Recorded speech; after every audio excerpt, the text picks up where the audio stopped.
takes a second longer, it's worth the extra second. And this is one of those times that this is low hanging fruit. It's really easy to get, but it's not going to always be the result that you want. So here we have the same scenario. You already see the looseness that I have.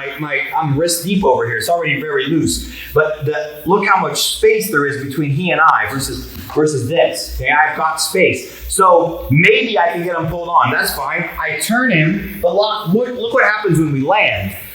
No cross-face pressure at all.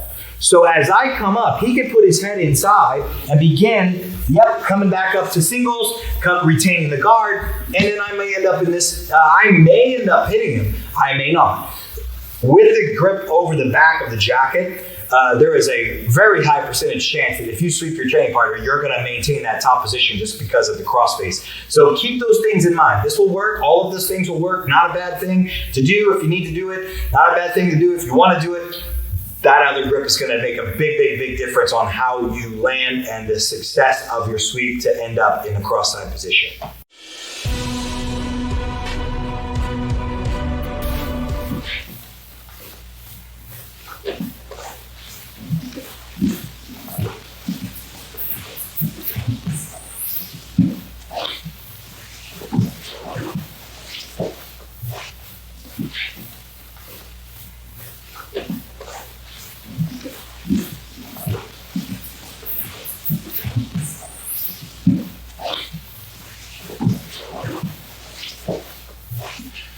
All right, here we are again with the gi options from shin to shin. We're just going to look at a single leg. As I mentioned, the attacks are really the same.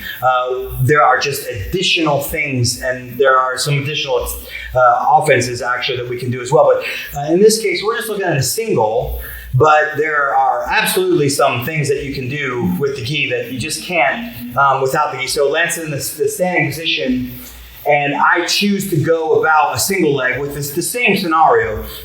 We're going to lean in and get this. But what we can do before that happens, we can go get this sleeve. We looked at how we can get this sleeve by posting that leg and then making his grip work against them. And now we have the sleeve. Now, I could just go to a single. Okay, this is a very, very good grip. I can lean in, extend the leg. Yep, he's so off balance. And then I have a single leg with the sleeve. It's not good for him. There's no way for him to base out behind him if I hit this takedown. But namely, there's another takedown that we can do. That same circle back. If I pull Lance's sleeve down to the ground, he just has to either post that hand or face plant. The only thing with this one, when we have the sleeve, we're going to go to the opposite direction. So before we went to our that left side, this time I'm just going to come to the right side. And the reason why that would be is I got a free hand in the collar. If I can hold his sleeve, this hand can pass into the collar with almost no obstruction because Lance's defensive arm is the one that I'm holding. That cross hand is what protects this hand on the collar.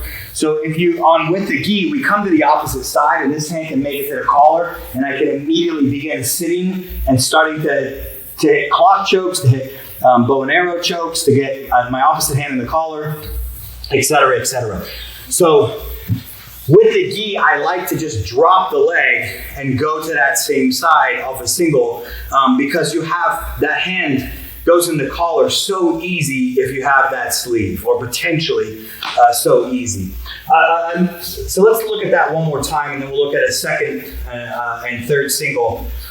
So again, I use this grip. I got the sleeve with using his grip. I leaned in, same single. We're doing the same single. We're catching that. We're bringing it up. I'm spinning Lance down, and he's got a plant. I just drop the leg, and away we go. Right in onto the collar. And if you want to get fancy, you can absolutely lasso this leg in, and now he's halfway into our one-handed collar chokes, our bow and arrows, etc., etc. Those are just ideas that you can use once your hand gets in the collar. Just of course be very mindful that your training partner has a posted arm there, so let's not recklessly dive into their elbow. Follow-up singles, because this is important. If I don't have the sleeve or he counters the sleeve grip, How does Lance counter this ridiculous sleeve grip? Well, I'll show you. So when I go like this, one very useful tool is for Lance just to bend down and grab his collar. When he does that and stands up, I'm not going to hold that. It's his entire body versus my grip. And so he's literally squatting my grip off, and that is going to take my grip off. But